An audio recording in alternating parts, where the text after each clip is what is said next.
Hello friends, मैं विनीत तिवारी। और आज के इस वीडियो में मैं टॉपर स्टॉक की जो श्रृंखला में लेके आप लोगों के सामने आया हूँ, डिफरेंट सब्जेक्ट के एक्सपर्ट को या विज्ञापन 50 के चयनित असिस्टेंट प्रोफेसर्स को जो मैं लेके आता हूँ, उसी के क्रम में डॉक्टर अरविंद सर को मैं आज फिर से लेके उपस्थित हूँ। सर का यह तीसरी बार स्वागत है हमारे व्यूअर्स और सब्सक्राइबर्स की तरफ से मेरे चैनल पर। और सर का विषय है संस्कृत। आप लोगों की विशेष डिमांड पर आपके ईमेल्स और कमेंट को ध्यान में रखते हुए मैं हर एक विषय के एक्सपर्ट को लाने की कोशिश में रहता हूं, ताकि आप लोगों को फायदा हो सके। सर, आपका स्वागत है। जी धन्यवाद सर। संस्कृत विषय में बहुत ज्यादा समय ना लेते हुए, क्योंकि जितने भी मैं देखता हूँ सर, व्यूअर्स को बड़ी जल्दी होती है, जल्दी से सारी इंफॉर्मेशन लेना चाहते हैं और अच्छी चीजों को समय दे के ना देख के थोड़ा सा जल्दबाजी में व्यूअर्स रहा करते हैं। तो उसी के क्रम में ज्यादा समय ना लेते हुए मैं डायरेक्ट आपके साथ प्रश्न पे आता हूँ कि यूपी हायर एजुकेशन कमीशन के संस्कृत का सिलेबस किस तरह का आपको लगता है, नेट के सिलेबस से कैसे मैच करता है, और नेट के सिलेबस से क्या उसमें डिफरेंसेस हैं, और साथ ही साथ कितनी यूनिट है, और कहाँ से उसको पढ़ के तैयारी आपने किया, और अभ्यर्थियों के लिए क्या आप मार्गदर्शन देंगे सर। जी धन्यवाद विनीत सर, और इस चैनल से जुड़े हुए सभी असिस्टेंट प्रोफेसर के जो एस्पिरेंट्स हैं उन सबको मेरा नमस्कार। और विशेष रूप से जो संस्कृत के असिस्टेंट प्रोफेसर एस्पिरेंट्स हैं उन सबको भी मेरा नमस्कार और शुभकामनाएं कि मैं चाहता हूं कि आप भी भविष्य में असिस्टेंट प्रोफेसर बने और अच्छी तैयारी करके, क्योंकि देखिए एक तपस्या के समान है। हल्के फुल्के मन से तैयारी करके और पेपर दे दिया और इंटरव्यू होने के बाद आप चाहे कि असिस्टेंट प्रोफेसर बन जाए तो वो होता नहीं है। क्योंकि अब देखिए कि कंपटीशन काफी बढ़ गया है हर एक सब्जेक्ट में ही। तो संस्कृत में भी आपको पता ही है कि बढ़ गया है। तो इसका जो सिलेबस है उसकी तैयारी करें, एक एक यूनिट को टाइम दें और एक एक यूनिट में जो भी टॉपिक दिया गया है उसको भी समय दें। और फिर अपना जो योजनाबद्ध तरीके से तैयारी करने के बाद आप परीक्षा देने बैठे तो मैं समझता हूं कि आपका रिटर्न बहुत अच्छे नंबर से पास हो सकता है। अरविंद सर एक पाठ्यक्रम के। चीज अरविंद सर एक चीज यहाँ पे मैं पूछना चाहूंगा कि जो जी यूपी हायर एजुकेशन का सिलेबस है, उसे आप नेट जी के सिलेबस से कैसे कनेक्ट करेंगे। देखिए, नेट के मैं बताना चाहूंगा कि जो नेट का सिलेबस है वो जिसने नेट या जेआरएफ क्लियर किया है तो उसने यूपीएचईएससी के सिलेबस में से काफी कुछ पढ़ चुके हैं वो लोग। नेट के सिलेबस से थोड़ा बहुत ज्यादा है यूपीएचईएससी संस्कृत का जो सिलेबस है। तो उसमें उन लोगों को जिन लोगों ने नेट या जेआरएफ पास किया है और वो UP higher education service commission की तैयारी करना चाहते हैं तो उनको थोड़ा और पढ़ना पड़ेगा। और यहाँ ये भी जरूरी हो जाता है कि उनको और गहराई से उन यूनिट को भी छेड़ना होगा जो वो नेट या जेआरएफ की तैयारी के लिए पढ़ चुके हैं। क्योंकि जहां तक मैं देखता हूँ कि जो यूजीसी नेट जेआरएफ का एग्जामिनेशन का पेपर आता है और जो यूपी हायर एजुकेशन कमीशन का पेपर आता है तो वो यूपी हायर एजुकेशन कमीशन का जो पेपर है उन दोनों की अपेक्षाकृत वो ज्यादा मुश्किल होता है। तो उसके लिए आपको हर एक यूनिट का गहराई से अध्ययन करना बहुत आवश्यक है। जी सर, बहुत बहुत धन्यवाद। इसके आगे के क्रम में मैं आपसे यह जानना चाहूंगा कि जो नेट का सिलेबस है और यूपी हायर एजुकेशन जी का सिलेबस है, उसमें आप किताबें बता सकते हैं क्या अभ्यर्थियों को, कि जो नेट का सिलेबस जिन लोगों ने पढ़ा है उसके अतिरिक्त अगर यूपी हायर एजुकेशन कमीशन में अच्छा स्कोर करना है तो किन अतिरिक्त किताबों को वो फॉलो करें। देखिए, मैं यहाँ पर बताना चाहूंगा कि जो UP higher education service commission का जो पाठ्यक्रम है वो 10 यूनिट्स में विभाजित है। तो हर एक यूनिट की अलग अलग पुस्तक है जिसको विद्यार्थियों को पढ़ना होगा अपने पेपर की तैयारी के लिए। और जहां तक अगर आप कहें तो मैं यूनिट वाइज बता देता हूँ कि विद्यार्थियों के लिए अच्छा भी रहेगा जी कि हर बिल्कुल। एक यूनिट में अलग अलग टॉपिक कवर किया जाता है। तो एकदम मैं सर, हर हर एक बुक यूनिट। बताइए, डिटेल में बताइए सर।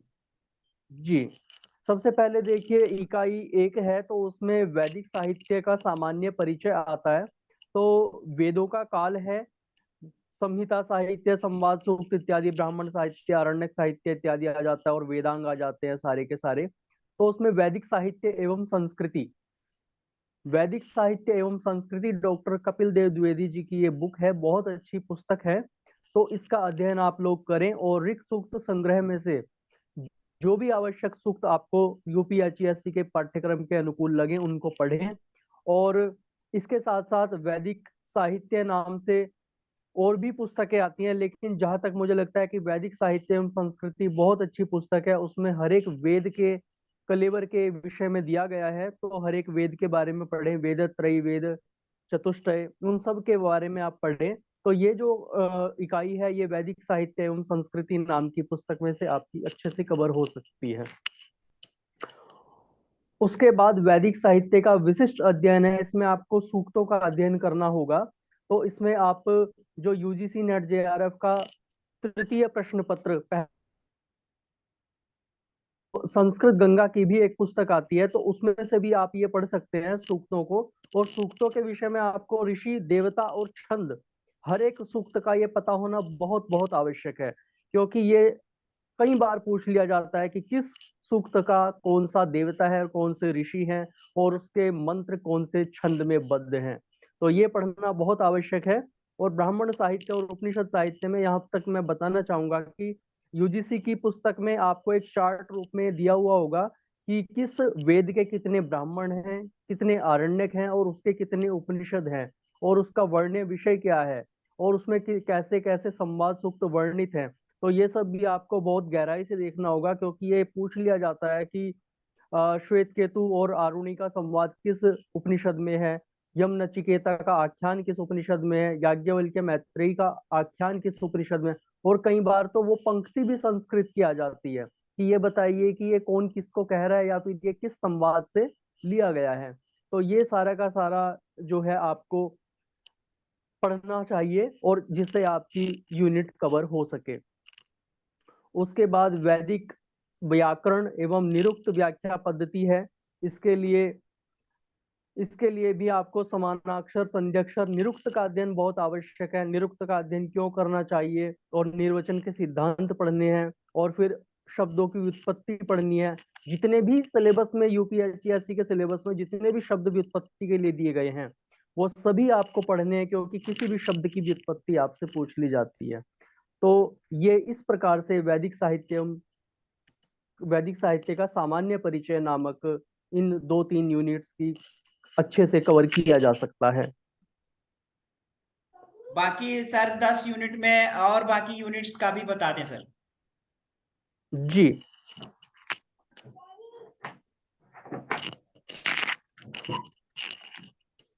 तो आगे जैसे हम चलते हैं, मैं थोड़ा सा एक संक्षेप में इसको बताना चाहूंगा।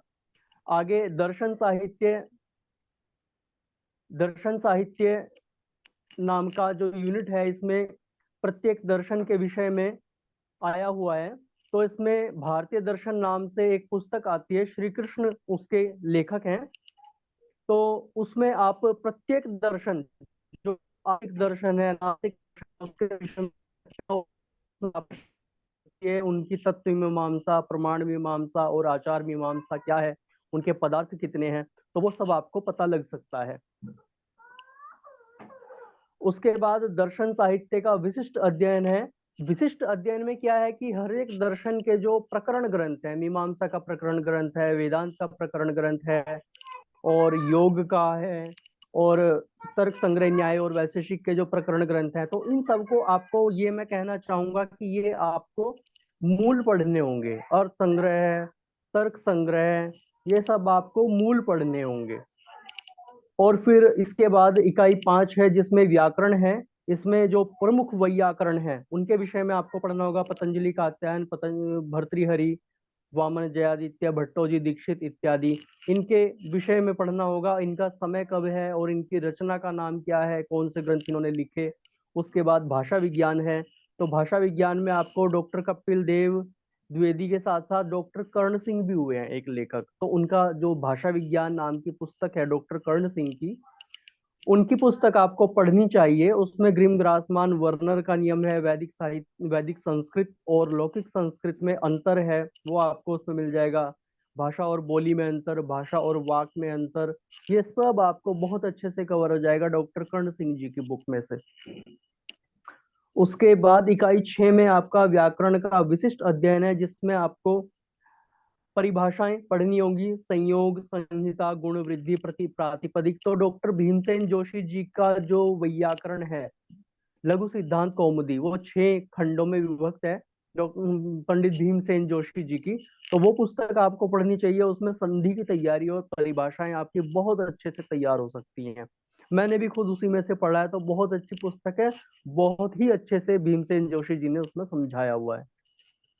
और बाकी सब कारक प्रकरण, स्त्री प्रकरण, स्त्री प्रत्यय, ये सब आपको मिल जाएंगे। वाक्य पदियम है ब्रह्मकांड भर्तृहरि का, उसको आप पढ़िए। उसमें से आपको स्फोट, शब्द ब्रह्म की शक्तियां इत्यादि, ये सब आपको इसी कवर हो जाएंगी वाक्य पदियम में से। फिर आता है इकाई नंबर 7 में संस्कृत साहित्य काव्य शास्त्र एवं छंद परिचय। इसमें आपको भास, अश्वघोष, कालिदास, शूद्रक, विशाखदत्त, भारवी, इन सब पुस्तकों को पढ़ना होगा। और काव्य शास्त्र के विषय में जो 6 संप्रदाय हैं उनको पढ़ना होगा। और इसके विषय में आपको संस्कृत साहित्य का इतिहास, ये जो पुस्तक आती है इसको आप पढ़िए। इसमें से आपको सारा का सारा कवर हो जाएगा। और काव्य शास्त्र के 6 संप्रदायों में प्रत्येक संप्रदाय के आचार्य, उनकी रचना और उनका समय और उनकी मान्यता, ये सब आपको पढ़ना है, क्योंकि किसी भी प्रश्न को पूछा जा सकता है इसके आधार पर। इकाई नंबर 8 में गद्य है, पद्य है, काव्य प्रकाश है। तो इस सब में मैं कहना चाहूंगा कि इस यूनिट में सबसे ज्यादा समय आपको लगेगा, क्योंकि इसमें आपको कई सारी पुस्तकें मूल पढ़नी होंगी। इसमें आपको स्वप्नवासो दत्तम, अभिज्ञान शाकुंतलम, वेणि संहारम, मुद्रा राक्षसम, ये सब पढ़ना होगा। किरातार्जुनियम, बुद्ध चरितम, रघुवंशम, शिशुपाल वधम, इनका जो भी सर्ग लगा हुआ है तो वो आपको ध्यान से पढ़ना होगा, क्योंकि किसी भी श्लोक की, किसी भी गद्य की कोई भी पंक्ति आपको आ सकती है कि ये बताइए कि किस प्रसंग में कौन किसको कह रहा है। तो ये आपको मूल ही पढ़ना होगा।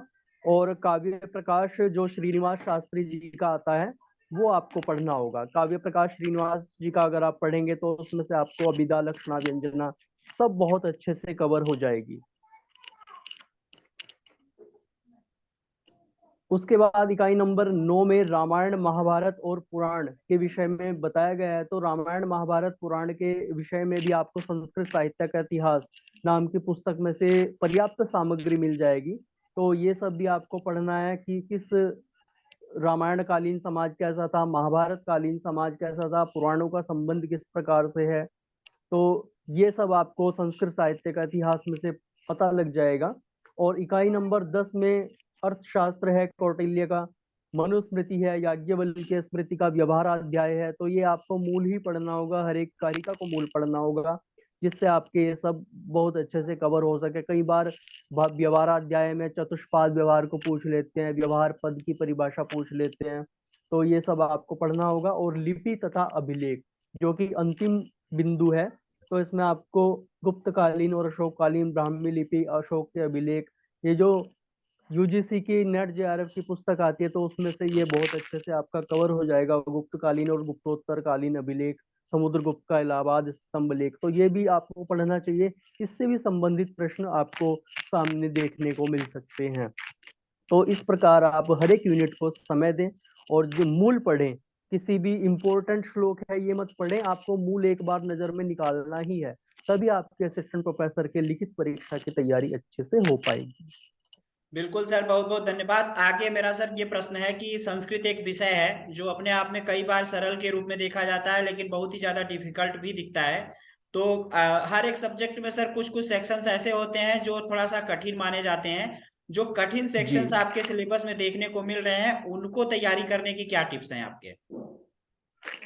कठिन जो, मान लीजिए किसी संस्कृत में होता क्या है कि विद्यार्थियों को पता ही होगा कि किसी का स्पेशलाइजेशन वेद होता है, किसी का स्पेशलाइजेशन व्याकरण होता है, किसी का स्पेशलाइजेशन साहित्य होता है, किसी का भाषा विज्ञान भी हो जाता है। तो इस प्रकार उनका जिस जिस को उन्होंने स्पेशलाइजेशन के रूप में पढ़ा हुआ होता है वो तो उनका आसान होता है, वो उनका कम समय में तैयार हो जाता है। लेकिन जो उनके इतर है, जिसको उन्होंने विशेष विषय के रूप में नहीं पढ़ा है, तो उसको उनको लिख के तैयारी करनी चाहिए। मैं ये मानता हूँ कि उन्होंने एक बार पढ़ लिया और उसको पढ़ने के बाद अगर वो ये सोचे कि हमारा ये कवर हो गया, तो ऐसा नहीं है। जब तक आप लिखेंगे नहीं, जो भी यूनिट आपको मुश्किल लगे तो वो आप पढ़ते पढ़ते एक नोट रख ले, पेंसिल और पेन और कॉपी साथ में रखें, तो आपको लिख करके चलना है। और बाद में फिर क्या होगा, जब आपने पूरी यूनिट्स को सबको पढ़ लिया, तो फिर आपको जो जो मुश्किल लगा होगा या जो ध्यान देने योग्य आपने नोट किया होगा, तो notes उसका मुश्किल जो यूनिट्स हैं उनकी आप इस तरह से तैयारी कर सकते हैं। बिल्कुल सर। दूसरा महत्वपूर्ण बात यह है सर कि थोड़ा सा एक, हालांकि इस प्रश्न का उत्तर देना थोड़ा सा कठिन होता है, पेपर के वेरिएशन पर डिपेंड करता है कि वह कट ऑफ किस रूप में जाएगा। कट ऑफ के रूप में लोग प्रश्न करते हैं तो 46 और 50, 46, 47, 50 इन विज्ञापनों का अगर आपने फॉलो किया हो, या 50 के बेस पे भी बताएं, तो किस प्रकार से तैयारी करें ताकि इतने प्रश्न सही कर पाए कि लोगों का सिलेक्शन हो सके। जी बिल्कुल। इसमें देखिए ये है कि सबको ये लगता है कि जो भी एस्पिरेंट्स होते हैं कि उनका ये इच्छा रहती है कि मैं कट ऑफ से ऊपर रहूं, ताकि मैं लिखित परीक्षा में पास हो जाऊं और इंटरव्यू के लिए क्वालिफाई कर पाऊं। तो उसके विषय में तो यही आपसे कहा जा सकता है कि ज्यादा से ज्यादा आप प्रश्नों को हल करने की कोशिश करें, और उसके लिए आपको तैयारी आवश्यक है। तो तैयारी आपको लिख करके करनी होगी, और अंतिम समय तक, जब तक ये नहीं है कि डेट डिसाइड हो गई तो उसके बाद ही आप तैयारी करना शुरू कर रहे हैं, आप करते रहिए। डेट आयोग अपने हिसाब से डिसाइड कर लेगा। तो आप अगर तैयारी करते रहेंगे तो आपको गहराई से तो पढ़ना होगा ही। गहराई से यदि पढ़ेंगे तो आपके ज्यादा से ज्यादा प्रश्न ठीक हो पाएंगे। विज्ञापन संख्या 50 में भी मैं बताना चाहूंगा कि मेरे साथ और भी मित्र लोग थे जिन्होंने पेपर दिया था, और ऐसा नहीं है कि उन्होंने पढ़ा नहीं था, पढ़ा उन लोगों ने भी था। लेकिन कई बार ऐसा होता है कि संदेह की स्थिति ना बनने दे। लिखित परीक्षा देने के लिए जब आप बैठे हुए हैं तो संदेह की स्थिति ना बनने दे। सोचे, ध्यान से सोचे कि चारों में से कौन सा प्रश्न, कौन सा विकल्प आपका ठीक हो सकता है। क्योंकि देखिए आयोग का जो प्रश्न होता है, प्रश्न पत्र होता है, तो वो घुमाने वाले विकल्प तो उसमें दिए ही जाते हैं, बात आपको पता लग जाएगी। लेकिन ऐसे घुमाए हुए विकल्प होते हैं कि आपको सोचना पड़ता है। तो जल्दबाजी में बिल्कुल भी किसी विकल्प को आप डार्क ना करें, क्योंकि एक बार डार्क कर दिया और आप दूसरे उसी प्रश्न के किसी और गोले को डार्क करें तो फिर वो आपके लिए समस्या खड़ी हो जाएगी, आपका प्रश्न रद्द हो जाएगा। तो ऐसा बिल्कुल ना करें, अपने धैर्य को बनाए रखें। तो ये उसमें बहुत जरूरी होता है। और एक बार आप सोचने और समझने के बाद ही किसी विकल्प को चुनेंगे तो ये आपके लिए बहुत अच्छा होगा। और एक एक प्रश्न पे कई बार समस्या अटक जाती है। तो हर एक प्रश्न को आप इम्पोर्टेंट समझें, हर एक प्रश्न को महत्व दें, तो तभी आपका ये हो सकता है, और हो भी जाएगा। अगर आप इन सब बातों का ध्यान रखते हैं तो आप निश्चित रूप से आपका कट ऑफ से ऊपर आ भी जाएगा नंबर। बिल्कुल सही कह रहे हैं सर। हालांकि संस्कृत एक भाषा है, और हिंदी, संस्कृत, अंग्रेजी जो भाषा के विद्यार्थी होते हैं वो जनरल नॉलेज में थोड़ा सा अपने आप को वीक समझते हैं, जहां तक मुझे देखने को जी मिलता जी है। जी जी तो यहाँ जी। पर जीएस की प्रिपरेशन के संदर्भ में भी आप मार्गदर्शन करिए संस्कृत के विद्यार्थियों का। जीएस के जो इच्छुक हैं असिस्टेंट प्रोफेसर के, उनको कहना चाहूंगा कि देखिए आप लोग संस्कृत में तो होते ही हैं, मेहनती होते हैं, लेकिन जहां तक जीएस के भाग का प्रश्न है, तो उसके जो 30 प्रश्न होते हैं उसमें आप अभी से लग जाइए। उसमें अभी से लगने के लिए आपको क्या करना होगा कि आप प्रतिदिन न्यूज़पेपर पढ़िए, और कोई भी सामान्य ज्ञान की पुस्तक पढ़ना शुरू कर दीजिए। और डेली रूटीन में आप जब उसको पढ़ते रहेंगे तो ज्यादा, जो मैं जानता हूँ उसमें समसामयिकी को ज्यादा पूछा जाता है। यानी कि पिछले 1-2 साल में जो भी कुछ नई घटनाक्रम हुआ है देश में या विदेश में, तो उसके विषय में आपसे ज्यादा पूछा जाता है। तो इन सबको आप पढ़ना शुरू कर दीजिए।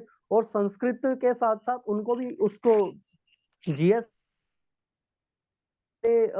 भाग को भी आपको महत्व देना है, क्योंकि उसमें से आपको प्रश्न हल करने होते हैं। तो उसके लिए आप डेली रूटीन में पढ़ते रहिए, और संस्कृत को समय देने के साथ साथ आप जीएस को भी समय दें। ल्यूसेंट की सामान्य ज्ञान बहुत अच्छी आती है, मैंने पहले भी बताया था, तो उसको आप पढ़ते रहें। और भी यूनिट्स आती हैं, कंप्यूटर के सामान्य जानकारी आती है, तो उसको भी आप तैयार रखें अपना। तो इन सब के विषय में जब आप पढ़ेंगे तो जीएस का प्रश्न भी, जो विभाग है वो भी आपका बहुत अच्छे से हो जाएगा। बहुत बहुत धन्यवाद सर। अंतिम प्रश्न आपसे करना चाहूंगा सर कि जो संस्कृत का कट ऑफ आपने देखा विज्ञापन 50 में, रिटेन का फिर इंटरव्यू का, जी जनरल कैंडिडेट के लिए, क्योंकि जनरल कैंडिडेट के बाद ही बाकी कैंडिडेट्स जो होते हैं कैटेगरीज के, तो उनकी बातें होती हैं, एक जनरल कैंडिडेट कितना मेहनत कर ले, कितना टच कर ले रिटेन में, ताकि इंटरव्यू से थोड़ा सा दबाव उसका थोड़ा हट जाए? ऐसा प्रश्न आता है, तो इसके ऊपर आपका क्या विचार रहेगा?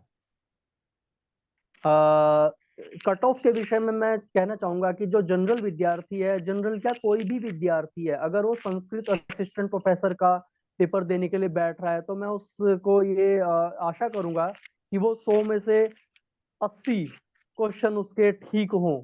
80 नहीं तो 77 78 क्वेश्चन उसके ठीक ही हो, तो वो ये मान सकता है कि मेरी स्थिति बहुत अच्छी है और मैं असिस्टेंट प्रोफेसर बन सकता हूँ। तो बिल्कुल ऐसी आप तैयारी अभी से करें कि मुझे 80 क्वेश्चन 100 में से ठीक करने हैं।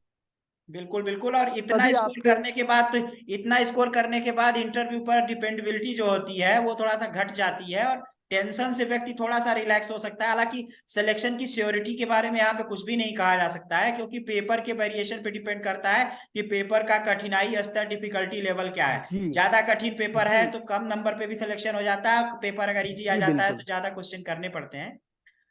देखिए, जो एस्पिरेंट्स हैं उनको एक अपना दायरा तैयार करना होता है, अपना एक मापदंड तैयार करना होता है कि मुझे इतने क्वेश्चन ठीक करने ही है। बाद में उसके बाद कितने पे कट ऑफ जाए, आप लिखित परीक्षा की जो लिस्ट आएगी उसमें कितना ऊपर आ जाए, वो एक अलग बात है, क्योंकि उसमें फिर रिवाइज आंसर की भी आती है। कई बार दो चार प्रश्न विवादास्पद हो जाते हैं तो वो डिलीट हो जाते हैं, तो उससे आपको नंबर भी मिल जाते हैं। कई के ठीक होते हैं तो वो सभी को नंबर मिल जाते हैं। तो वो एक दूसरी बात है कि बाद में क्या होता है, लेकिन आप शुरू में अपना एक टारगेट बना के रखिए कि मुझे 100 में से 80 प्रश्न तो ठीक करने ही है। तभी भी आपके 76 77 75 क्वेश्चन ठीक हो गए, तो वो आपको बहुत अच्छी स्थिति में ले जा सकता है, और आप इंटरव्यू के लिए आपको उतनी ही आसानी होगी जितने जी सर, आपके रिटर्न में धन्यवाद। अच्छे नंबर होंगे। सर, रिटेन जब हम लोग देने जाते हैं तो जो आते हुए प्रश्न गलत होते हैं, जो हम लोग गलतियां करते हैं, एरर होती है, उसकी वजह से जो क्वेश्चंस कुछ आते हुए गलत होते हैं, उसके संबंध में आपका क्या अनुभव है और उसके लिए क्या मार्गदर्शन रहेगा आपका? देखिए, क्या होता है कि मैं एक प्रश्न का अनुभव आपको बताना चाहूंगा आप सभी को, कि मेरा भी एक प्रश्न गलत हुआ था। कि उसमें ये पूछा गया था कि जीएस का प्रश्न था कि शबरी योजना किसके लिए प्रारंभ की गई थी। तो जल्दबाजी में कई बार हम गलत उत्तर को, गलत विकल्प को चुन लेते हैं। वो महिलाओं के पोषण के लिए, यूपी में महिलाओं के पोषण के लिए वो योजना प्रारंभ की गई थी मुख्यमंत्री जी के द्वारा। लेकिन मैंने कोई और ही विकल्प चुन लिया था वो ना लगा करके। जबकि मुझे जहां तक लगता है कि मैं थोड़ा सा भी और ध्यान देता, थोड़े से भी चारों विकल्पों को और गहराई से समझने की कोशिश करता, तो महिलाओं के पोषण को मैं लगा सकता था। तो मैं चाहूंगा कि जो और आगे आने वाले जो कैंडिडेट्स हैं वो ऐसी गलती ना करें, प्रत्येक प्रश्न को ध्यान से पढ़ें, और निश्चित रूप से आपको सही विकल्प ही उत्तर देने के लिए मिलेगा। बहुत बहुत धन्यवाद सर। अंतिम प्रश्न आपसे सर, कि एक जो एटीट्यूड होना चाहिए किसी परीक्षा को पास करने के लिए, चूंकि आपने नौकरी में होते हुए भी आपने मैनेज किया है, और उसके बाद नौकरी में होते हुए भी आपने तैयारी की और सफलता प्राप्त की, तो इसी तरीके से बहुत सारी तरीके की समस्याएं लोगों की जिंदगी में होती हैं। इस संदर्भ में क्या मार्गदर्शन आपका रहेगा सर? देखिए, मैं बताना चाहूंगा कि जो हमारे असिस्टेंट प्रोफेसर संस्कृत बनने के जो सपना देखते हैं, वो बहुत अच्छा सपना देख रहे हैं। और उनके लिए ये मैं कहना चाहूंगा कि समय आता है और समय से पहले कुछ भी नहीं मिलता है। तो मैं 2011 में जेआरएफ हो गया था, 2022 में मेरी जॉब लगी। तो 10-11 साल का जो वेट है वो करना पड़ा। तो सभी को करना पड़ता है, समय से पहले कुछ होता नहीं है। 6 साढ़े 6 साल मैंने टीजीटी के रूप में भी कार्य किया है। तो कई बार लोग सोच रहे थे कि अब तो मैं टीजीटी बन गया तो मैं प्रोफेसर नहीं बन सकता। तो ऐसा भी बिल्कुल नहीं है, आप प्रोफेसर बन सकते हैं, आपको लगे रहना चाहिए। आप सोचते हैं कि शादी हो गई अब आप प्रोफेसर नहीं बन सकते, महिलाएं या पुरुष जो भी है। तो मेरा फैमिली भी है, मेरी मैं शादी भी हो गई थी, बेटा भी है। फिर भी अगर आप लगे रहते हैं तो आप निश्चित रूप से प्रोफेसर बन सकते हैं। बशर्ते कि टीचिंग देखिए एक बहुत अच्छा एक प्रोफेशन है, उसमें आपको पढ़ने के लिए समय मिल जाता है। बशर्ते कि आप एक तपस्या के रूप में पढ़ें और पढ़ते रहें, और अपने डेली रूटीन में ये मिस ना करें कि आपने पढ़ाई नहीं की। तो आपको पढ़ते रहना है और एक ना एक दिन आपका नंबर आ जाता है, और यूपीएससी के लिए आप जॉब में हैं या नहीं है, तो आप तन मन से लगे रहें। बहुत बहुत धन्यवाद सर। आपने संस्कृत के विद्यार्थियों के साथ साथ बाकी कैंडिडेट्स को भी जीएस के थ्रू प्रिपरेशन कैसे करें, साथ ही उनके एटीट्यूड के बारे में बताया। और बाकी सर आगे भी आप चैनल से जुड़े रहिएगा सर, समय समय पर जब भी जरूरत पड़ेगी मैं जी आपको बिल्कुल सर। बुलाऊंगा लोगों के मार्गदर्शन करने के लिए। आप चैनल पे आए, व्यूअर्स के साथ, सब्सक्राइबर्स के साथ आपने अपने विचार शेयर करिए, मार्गदर्शन दिया, उसके लिए सर धन्यवाद। जी सर, धन्यवाद।